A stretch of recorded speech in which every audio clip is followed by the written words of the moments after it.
जी।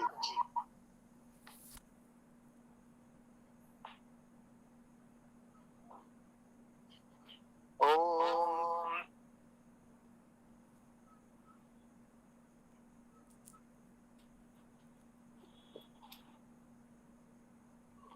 ओम तस्मात् यज्जात सर्वहुतः ऋचसामानि जज्जिरे छंदासी जयजिरे तस्मात् यजु तस्मात् अजायत। मंत्रार्थ तस्मात् उससे सर्वहुत सबको दान अथवा आह्वान करने वाले यज्ञात यजन से ऋच ऋचाए ऋग्वेद के मंत्र सामानी साम सामवेद के मंत्र जज्जिरे उत्पन्न हुए तस्मात् उससे छंदासी सभी छंद अथवा विशेष रूप से अथर्ववेद के मंत्र जज्जिरे उत्पन्न हुए यजु यजु या यजुष यजुर्वेद के मंत्र तस्मात् उससे अजायत उत्पन्न हुए। भावार्थ सम्यक दृष्टि संपन्न जीव विशेष रूप से मनुष्य के अस्तित्व में आने पर उसको समुचित ज्ञान तथा मार्गदर्शन की आवश्यकता होती है। इसके लिए परमात्मा ने वेदों को उत्पन्न किया। वेदों का सृजन कैसे हुआ तथा मनुष्य को कैसे प्राप्त हुए, यह गंभीर चिंतन तथा शोध का विषय है। माना जा सकता है कि जीवों में चेतन शक्ति तो परमात्मा की चेतना ही है। अतः आदि मानवीय सृष्टि के सरल पवित्र मनुष्य उस समय परम चेतन सत्ता परमात्मा की चेतना से एकात्म स्थापित कर उस वेद ज्ञान को प्राप्त कर सके होंगे। निरुक्त सर्वहुत में सर्व सब, हु का अर्थ दान करना, आदान प्रदान करना, वे का अर्थ आदान आह्वान करना। यज्ञात में यज का अर्थ देव पूजा संगति का दान करना, ऋच का अर्थ स्तुति करना, चमकना, आच्छादित करना। शाम का अर्थ सांत्वना देना, शांत करना, समाधान करना। जज्जरे में जन धातु उत्पन्न होना, छंदासी में छंद धातु बल प्राण होना, आच्छादन करना। यज्ञ का अर्थ देव पूजा संगति का दान, अजायत में जन धातु उत्पन्न होना। ओम खम ब्रह्म।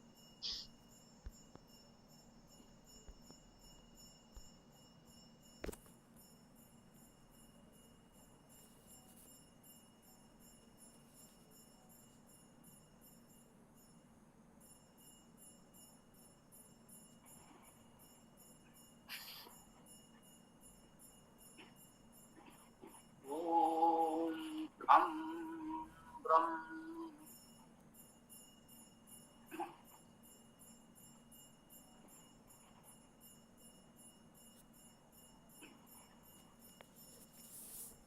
यजुर्वेद अध्याय 31 मंत्र 7 आज प्रस्तुत कर रहे हैं।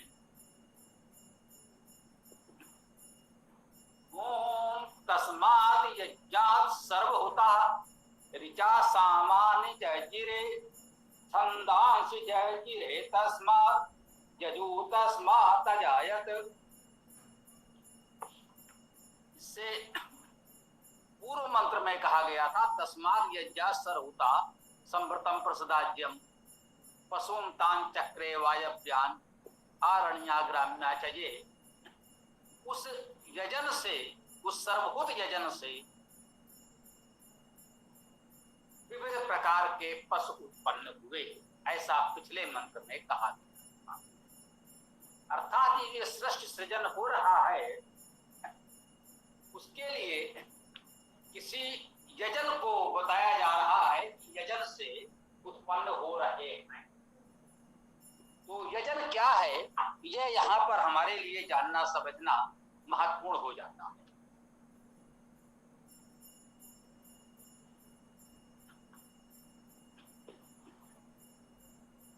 कल भी हमने चर्चा की थी, यजन को दोनों रूपों में ग्रहण कर सकते हैं।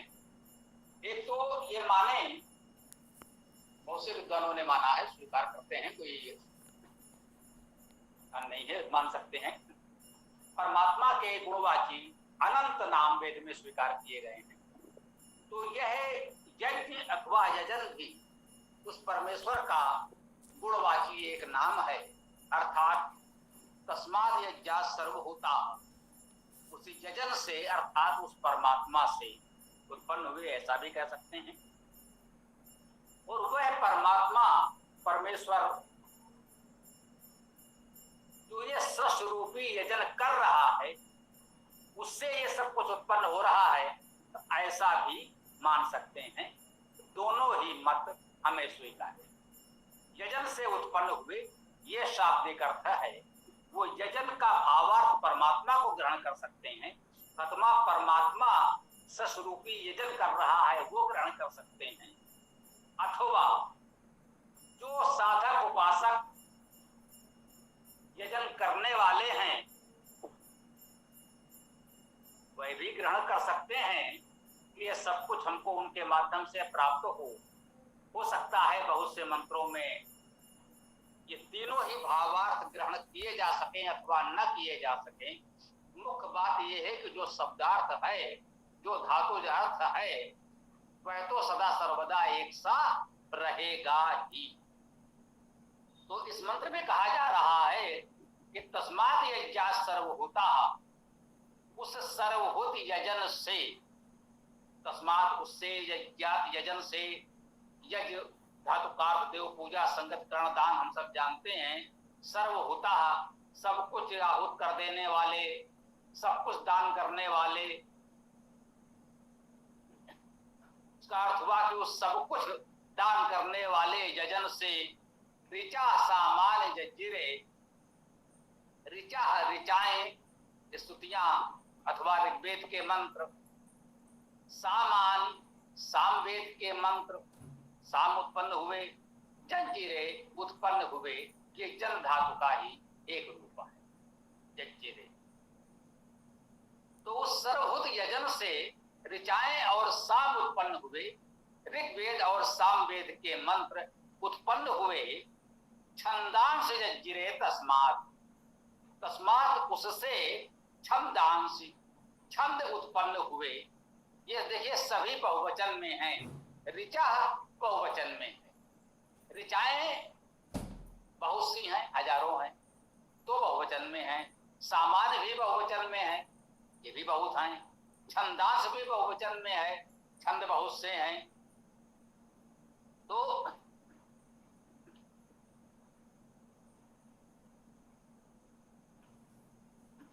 छंदांश में, छंदांश का सामान्य अर्थ तो ले देते हैं सभी छंद, जितने छंद हैं विशेष रूप से वेद में, वे सभी छंद। और हम देख रहे हैं वेद में और वैदिक साहित्य के अन्य प्राचीनतम ग्रंथों में अथर्ववेद को छंदोवेद, ब्रह्मवेद भी कहा गया। ऐसा प्रतीत होता है कि प्राचीन नाम इसका छंदोवेद ही है, ब्रह्मवेद भी कहा गया, और अथर्ववेद नाम इसको हो सकता है बाद में मिल गया हो, परंतु इस पर मैं कोई ऐसा निर्णय नहीं देना चाहता कि कोई वाद विवाद प्रारंभ हो जाए कि उस विद्वान ने तो ऐसा कहा है, आप ऐसा क्यों कह रहे हैं। जो कुछ थोड़ा सा हमें अध्ययन सत्संग का सौभाग्य प्राप्त हुआ उससे ऐसा प्रतीत होता है, मैं केवल इतना ही कह रहा हूं। स्पष्ट प्रमाण आपको और अच्छे मिल सकते हैं, तो जो कुछ भी आपके स्वाध्याय सत्संग से लाभ प्राप्त हो उसे स्वीकार करें, यह उतना महत्वपूर्ण नहीं है। तो छंदांश का सभी छंद मान लें अथवा विशेष रूप से अथर्ववेद के छंदों को मान लें, क्योंकि उसके पश्चात कह रहे हैं तस्मात् यजु अजायत, उससे यजु अर्थात यजुष उत्पन्न हुए, यजुर्वेद के मंत्र उत्पन्न। यजुर्वेद के मंत्रों को यजुष कहते हैं, यह भी ठीक है। ऋग्वेद के मंत्रों को ऋचाएं कहते हैं, सामवेद के मंत्रों को साम कहते हैं, अथर्ववेद के मंत्रों को छंदस, छंदोवेद छंद कहा गया है, छंदस कहा गया है, यह भी ठीक है। और यजुर्वेद के मंत्रों को यजुष कहते हैं, ये भी ठीक है। तो यजु तस्मात् अजायत, उससे यजु भी उत्पन्न हुए। तो ये बताया गया कि चारों वेद उत्पन्न हुए। कब उत्पन्न हुए? पशवातान चक्रे वायव्यान आरण्य ग्राम्याचये, ये पिछले मंत्र में बताया गया। पशुतान चक्रे वायव्यान आरण्य ग्राम्य, पशु अर्थात देखने वाले प्राणी वायुमंडल में उड़ने वाले, विचरण करने वाले, जिन्हें हम पक्षी कहते हैं, वे उत्पन्न हुए। आरण्य, वनों में विचरण करने वाले पशु उत्पन्न हुए, और ग्रामों में बसने वाले पशु उत्पन्न हुए, जिनमें हम अपने आप को, अपने आदि पूर्वजों को मान सकते हैं। कहने का आशय यही है कि विभिन्न प्रकार के पशु प्राणी तो उत्पन्न हो गए, जिन्हें आज हम पक्षी कहते हैं, पशु कहते हैं, मनुष्य कहते हैं, जो भी हैं, ये सभी प्रकार के पशु प्राणी आदि विविध प्रकार के पशु प्राणी उत्पन्न हो गए।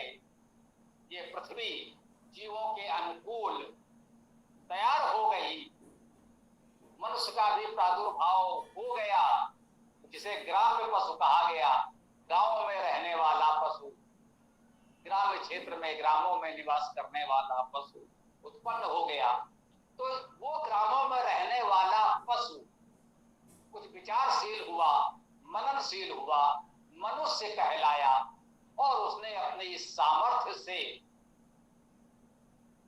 उस पराचेतना, परम चेतन सत्ता परमात्मा से तादाद में स्थापित करके, इस प्रकृति और परमात्मा से अपने मन को जोड़ करके, चेतना को संयुक्त करके, अनादि अनंत सर्वव्यापी इस वेद को प्राप्त किया।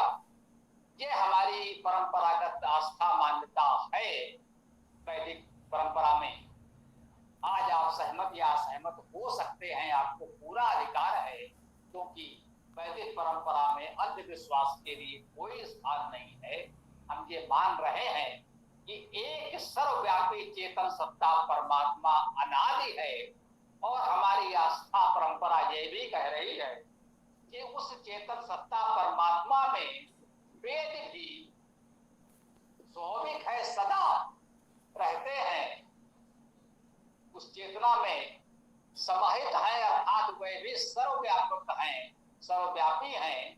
अब उसका अनुभव करने, ग्रहण करने की सामर्थ्य हम में होनी चाहिए। तो आदिकाल में जिन उपासकों, महर्षियों में वह सामर्थ्य थी, उन्होंने इन चारों वेदों को उस परम चेतन सत्ता से ग्रहण किया और हमारे लिए उपलब्ध कराया। ऐसी मान्यता, सामान्यता वैदिक विद्वानों में है।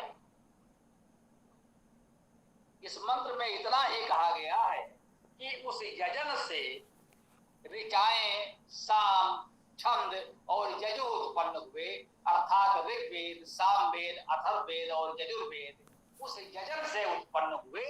यजन का अर्थ हम परमात्मा माने तो कह सकते हैं, उस परमात्मा में समाहित थे, उसी से उत्पन्न हुए, हमको प्राप्त हुए। कैसे भी यजन को हम उस परमात्मा द्वारा सृष्टि का यजन स्वरूप माने कि परमात्मा सृष्टि के सृजन के रूप में जो यजन कर रहा है, उसी यजन के क्रम में ये चारों वेद भी उत्पन्न हुए, ऐसा भी हम मान सकते हैं, स्वीकार कर सकते हैं। इस मंत्र में मुख्यतः हमको यही बताया गया कि अति आदिकाल में परमात्मा से ये चारों वेद उत्पन्न हुए, प्राप्त हुए, हमको मिले। चारों वेदों का क्रम भी इसमें बताया जा रहा है। सबसे पहले ऋचा, ऋचाएं अर्थात ऋग्वेद, उसके पश्चात सामान्य अर्थात सामवेद, उसके पश्चात छंदांश अर्थात छंदोवेद, अथर्ववेद जिसे हम कहते हैं इस समय, और उसके पश्चात यजु अर्थात यजुर्वेद उत्पन्न हुआ। ये चारों वेदों का क्रम है। ऋग, साम, अथर्व, यजु, ये चारों वेदों का क्रम है, जो इस सृजन की प्रक्रिया के सृष्टि के सूक्त में, पुरुष सूक्त में, जो ऋग्वेद में भी पुरुष सूक्त के नाम से हम लोगों ने पढ़ा है, और यहाँ पर यजुर्वेद के 31वें अध्याय में भी हम लोग पढ़ रहे हैं। तो इस प्रकार से इस क्रम से चारों वेद उत्पन्न हुए हैं। चारों वेदों का यही क्रम हमें मानना चाहिए, क्योंकि ये स्वतः वेद के उत्पन्न होने की जानकारी देते हुए वेद मंत्र स्वयं हमको बता रहा है। आज के मंत्र की चर्चा में मुझे लगता है इतनी बात पर्याप्त समझी जानी चाहिए, और इसमें तो मुख्य रूप से हमारे वेदों के सृजन की बात आई है, तो इस पर विचार करें। यजुर्वेद के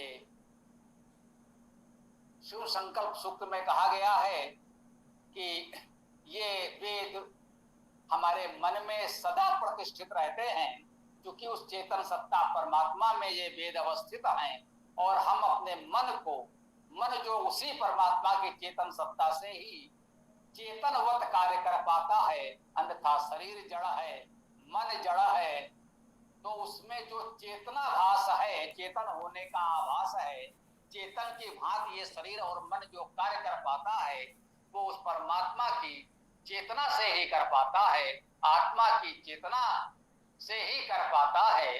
तो शिव संकल्प सूक्त में कहा गया है यस्मिन ऋचा यजों से यस्मिन,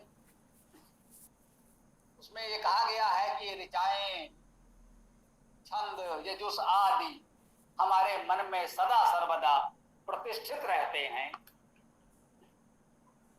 अर्थात ये हमारे मन में पहले से हैं ही, उन्हें कहीं खोजने जाना नहीं है। तो इस प्रकार से सरलता से वे हमें उपलब्ध हैं। यस्मिन ऋचा साम यजों से यस्मिन प्रतिष्ठिता रथनाभो युवरा यस्मिन चित्तम सर्वमोतम प्रजानाम तत्में मनः शिव संकल्प मस्तु। कह रहे हैं कि ऋचाएं साम यजों से आदि ये सभी वेद मंत्र हमारे मन में सदा सर्वदा प्रतिष्ठित है। तो जैसे वो परमात्मा में प्रतिष्ठित हैं और मन उसी चेतन सत्ता के कारण चेतनवत कार्य करता है, तो एक प्रकार से हम मान सकते हैं कि वो हमारे मन में भी प्रतिष्ठित है। वेद मंत्र स्पष्ट कर कह रहा है कि वो हमारे मन में ही प्रतिष्ठित है। हमें केवल अपनी साधना उपासना स्वाध्याय चिंतन मनन निधिध्यासन अभ्यास से उसे जागृत करना होता है। सुसुप्तावस्था में चारों वेद हमारे मन में प्रतिष्ठित हैं, वो उस परमात्म चेतन सत्ता में अनादि अनंत स्वरूप में प्रतिष्ठित हैं। वेद न कभी उत्पन्न होते हैं और न कभी नष्ट होते हैं, ये प्रकृति में परमात्मा में चेतना में सदा रहते हैं। उसी प्रकार से हमारा मन भी जब उस आत्म तत्व की चेतना से चेतनवत व्यवहार करता है तो उसमें भी चेतनाभास होता है और वेद मंत्र हमारे मन में प्रतिष्ठित होते हैं, ऐसा वेद मंत्र स्वयं कह रहा है। तो ये वेदों के उत्पन्न होने, मन में प्रतिष्ठित होने, हमारे व्यवहार में आने की बात कही गई है। हमारे लिए ये मंत्र इस दृष्टि से महत्वपूर्ण है क्योंकि वेद ही हमारा मूल आधार है। तो वेद को हमें जानना समझना चाहिए। ये प्रेरणा है कि वेद तो हमारे मन में स्वतः हैं, वेद उस चेतन सत्ता में स्वतः हैं। चारों वेद इस क्रम से उत्पन्न हुए हैं, ऋचा साम अथर्व यजु के क्रम से उत्पन्न हुए हैं। हमें इसी रूप में प्रयास करना चाहिए, यथासंभव वेदों का स्वाध्याय चिंतन मनन करना चाहिए। आज के मंत्र की चर्चा को हम यहाँ विराम देते हैं। आगे आप लोग जो भी प्रश्न चर्चा करना चाहिए कर सकते हैं, स्वागत है। ओम खम। बोलिए, जिसको जो भी बोलना है बताएं।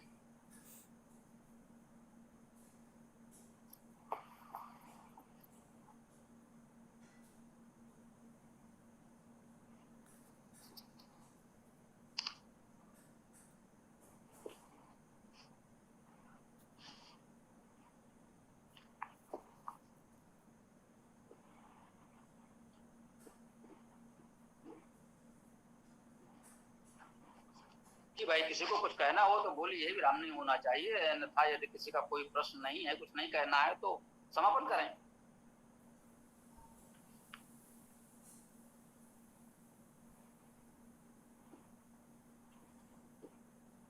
हाँ भाई बिल्कुल जी, समाप्त जी, बोलिए जी स्वामी, समापन करते हैं। ठीक। ओ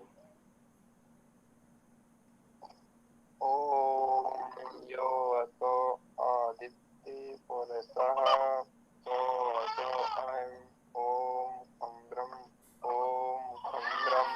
नमस्ते सविता।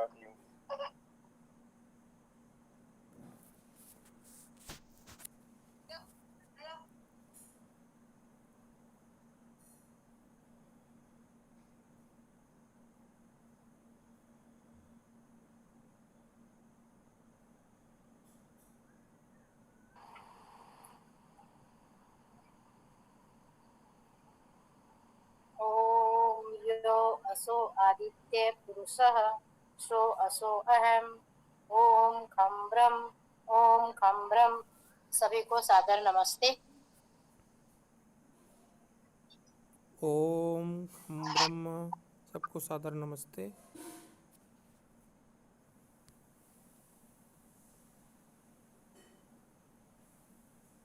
ओम नमस्ते। ओम खम ब्रह्म।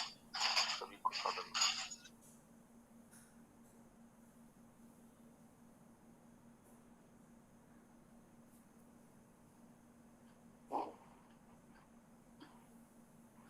ओम। तो कल प्रातः काल 11 बजे विशेष सत्र होगा, इसमें हम लोग खुली चर्चा करेंगे। सनातन धर्म से संबंधित कोई भी प्रश्न कर सकते हैं, तो विचार करके तैयार होकर के आए। कल प्रातः 11 बजे रविवार की साप्ताहिक विशेष कक्षा में हम लोग मिलते हैं। तब तक के लिए शुभमस्तु, कल्याणमस्तु। ओम स्वस्ति, ओम नमस्ते, ओम खम ब्रह्म, ओम खम ब्रह्म, ओम